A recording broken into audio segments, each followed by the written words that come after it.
Hey everybody, welcome to another episode of The Drive. Obviously, I'm not driving right now. I didn't want to not give a drive today, but while I was here, and since I'm a little late from work, I figure I will show you a little bit of the Roybal Federal Building, which is right behind me. Goes all the way up. Beautiful, beautiful place. But it's also got a pretty amazing courtyard that I think you guys need to see. All right. So I want you guys to see the courtyard here because it is beautiful. Beautiful, people. It's beautiful. So what I'm going to do is I'm going to switch the camera over so you can see the other side. Here we go. Beautiful. Beautiful. Now, I don't know if you've noticed, but those little guys up there are little babies or little men doing weird, crazy stuff. And they go all around that courtyard, and of course, whenever it's summer, this thing here is all the way filled up. And of course, that is the Roybal Federal Building right there. Big, beautiful building. But I am going to stop taking pictures right now because usually, if you stand around here and you point your camera up at this building long enough, the federal reaction police and federal reaction force will come rushing on out there to ask what you're doing, you know? So I figure we will, hey, Crystal, hey, Rob. How you guys doing? Hey Rob, haven't talked in a while, my friend. Crystal, haven't talked in a while. And of course, I have a wonderful, wonderful friend from Japan that's on there as well. If anybody wants to come on in live on the camera for a little bit, do a little bit of talking, that would be great. I'd love to. You just let me know if you want to jump on. Now remember guys, today's topics are memories, forgetfulness, and of course, organization tips. Because how can you have memory and forgetfulness without organizational tips? They all go together, people. It's all things that have to be carefully balanced, I would say. And the reason I say that and the reason I bring up memories and forgetfulness is I have had a bit of a head injury, and that head injury affects a bit of my memory. But even before that, I'm a pretty forgetful guy. I'm the type of guy that if you tell me one thing about 1 second prior, I will forget in about, a matter of a minute, unless I'm constantly reminded, or I use some organization tips. Now, folks, I'm not sure if you can actually hear me making this walk, but I'm going to keep on talking through it, and hopefully we will have a little bit of a drive home too. Okay, so like I was saying, I've had a few issues with my head and bumping my head, and then of course the associated memory loss that comes after that. Now, some of that is also a little bit exacerbated by my heavy drinking when I was younger, and of course doing dumb stuff that would kind of mess up your memory. So I'm dealing with those effects. Now,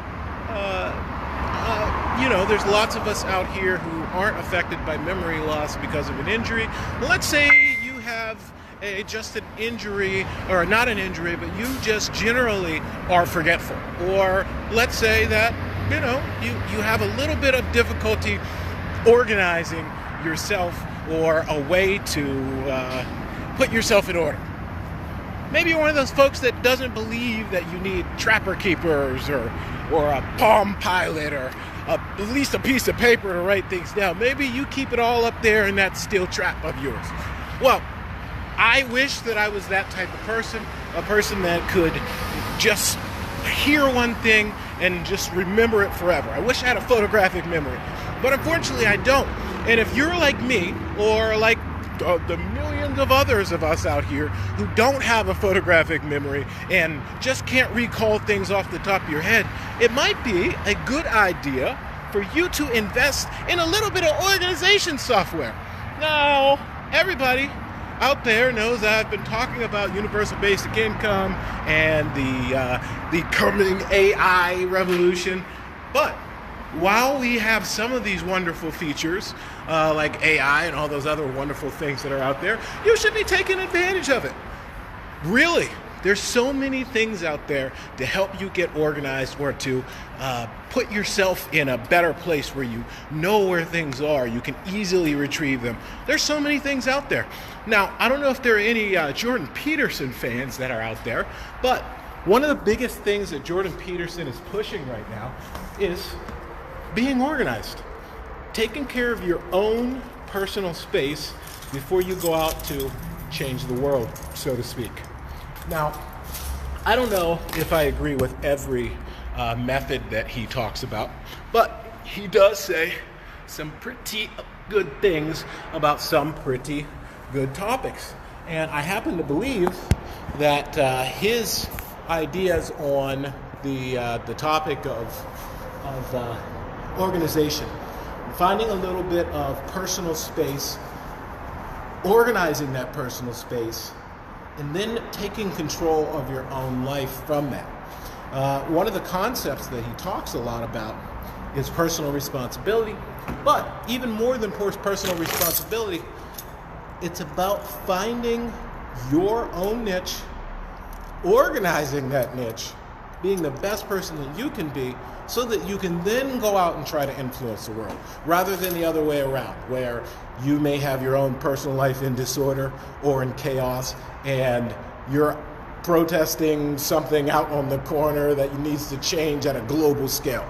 Something that you personally can't change, something that many of the community members around you may not be able to change, but that is the thing that's at the top of your mind. Rather than making sure that all of the smaller things that are under your control, that you can influence, are being influenced by you in a positive way, in a way that's going to benefit you and possibly your family around you. But hold on a second, let me get this coat here in the car. I'll be right back, hold on.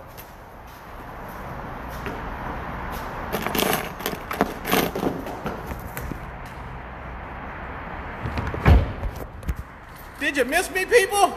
No? No, you didn't? Not at all? Not even just a little bit? Okay. Yeah, it's probably because every time I see you, I'm preaching to you. I'm telling you what you're not doing in your life, or I'm telling you what you need to get organized. Well, folks, if any of you are out there and would like to share a little bit of your information, I would love for you to tell me how you're not messing up, or how I'm wrong about the information or the advice that I'm given, so that it's not just always me talking at you saying, hey, you should do this, or you should do that, or you should do this. No, folks, there are so many different things that are happening out there, and so many different ways to approach the situations that you may be in, and different people have different methods. Some of the methods that I point out to you may not work, but some of the methods that some of your friends or your family members or other people who are around may be able to help. So, you know, it would be a great thing. Now, hey, I see that my good friend George Torres is watching. George knows a lot about organization. I will tell you how I met George. I was working at a wonderful company called Target. And while working at Target, I was an overnight manager for replenishment. And George was the overnight manager for logistics. George taught me everything I needed to know about Target and the overnight process. He's an amazing guy, super funny, and of course, he does have some drawbacks. Now, I'm not sure if there are any Spanish speakers out there, but if you ever get near George's feet, anywhere close to it, you will smell patas y frijoles. Now, I'm not going to give you a translation of that. You go and look it up, rewind the video, try to translate what I just said there. But if you ever see George Torres, ask him about that. All right? All right. So wait, folks, I wanted to say again about George is one of those good things that I really, really loved about George is George was amazing at organizing. So I'm not sure if there's a lot of folks that are out there that understand what happens overnight in your favorite retail stores. But all of that stuff that your kids and you left all over the ground and scattered all around, and those dresses you tried on, and that new sweater that you were looking at but didn't decide to get, all that stuff that you left all over that store has to get cleaned up so that that place is presentable in the morning, so that people will buy more stuff, so that when you walk through, you won't be like, oh, this Target is janky. Okay? So overnight, myself and George and a crew of amazing dedicated Target team members would go through and restock all that stuff you left all over the floor. I know you left it there. I'm looking at you. I'm looking at you. I'm looking at you, Bruce Wayne. I'm looking at you, all of you. So, one of those things that was really needed overnight was to make sure that each of these sections, all of the major sections that you see in that store, had a plan to be replenished. Because at the beginning of the night, that store is a mess, a complete mess. And on top of that, there are trucks that are going to be coming in, filled with lots and lots of products that people want to buy, but you can't get to those products that people want to buy if the floor is all the way alive all the time. You know what I mean? If there's too many stuff that's all over there, how are you going to restock those things? So George had to have a plan of organization and a plan of action every single night. And I know what you're going to say. Most of you are going to say, oh, well, how hard could it be to unload some boxes from some trucks and then put them on some shelf? Hey, folks, it is super hard. None of you guys out there, if you've never worked retail, I don't want to hear nothing. And now, you may see me in my cushy job and see me in my suits, but I'll tell you what, people, retail is what made me. It made me. It builds character, builds your strength, and lets you know just how durable and how much endurance you can have. Because I'm telling you, next time you see somebody work in retail, ask to see their feet. I guarantee they got hammer toes. I'm telling you. Your feet take a licking. I'm telling you. But back to what I was saying about George, and that goes to that earlier comment about the patas y frijoles. Yes. Potatoes. That's what his feet smell like. And Fritos. Yes. Because of all that wonderful organization. Because of all of that standing on his feet. So one of the things that George would do is he would draw a scale size, well, not scale, but a map of the store. And he would look at the priority areas. And then, of course, he'd look at the manifest that was coming in from the truck. So that would give him an idea of how many products were going to be out there. And then, of course, he would look back and try to look at some of those other items that were selling very well. So that was kind of his plan. He'd make sure that he was looking to see what things were selling off the floor, how to get those things out there as quickly as possible, and then try to make a kind of a roundabout plan of how each and every member of that team was going to move around that store to get that store replenished and stocked. Now, there were many nights that we did not complete the store. And most of those nights were because I was BSing? Yes, we are going to use appropriate language out here.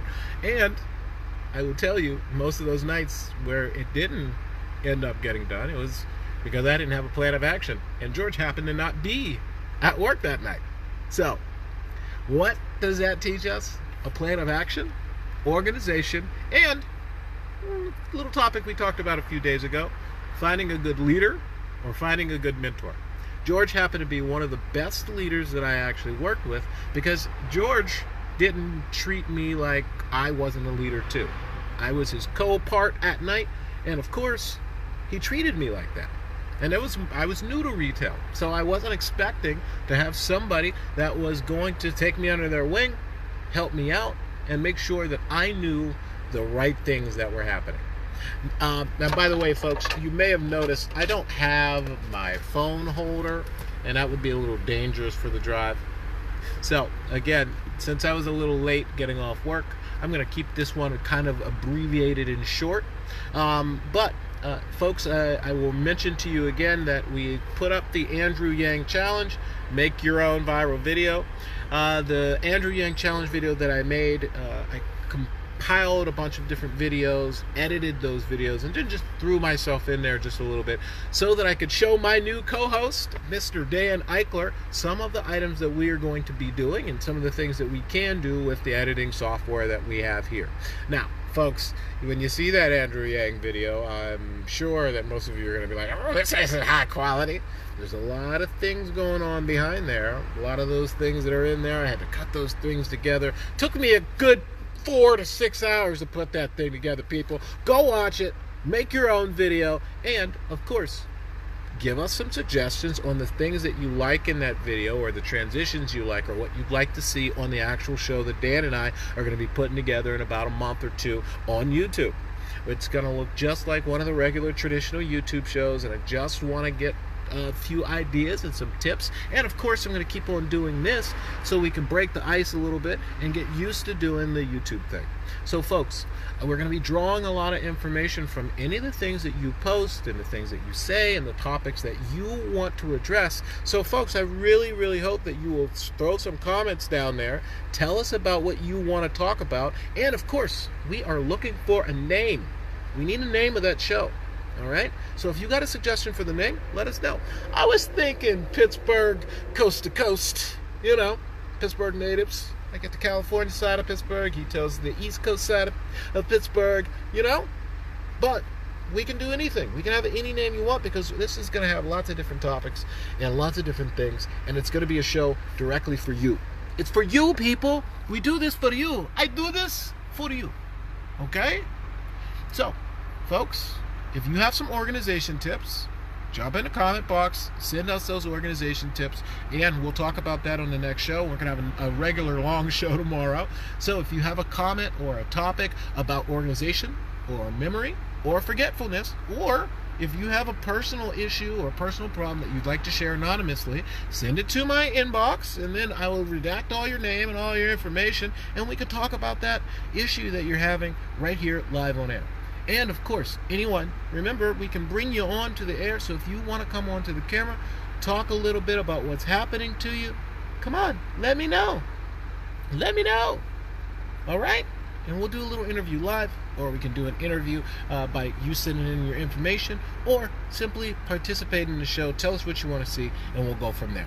Make sure that you guys are hitting up Dan, letting them know what you want to talk about.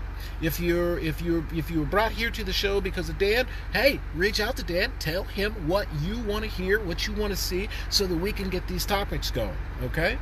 I will be here and ready and willing to accept those topics. And so, folks, let's make this something good, let's make it something real, and let's make it something fun.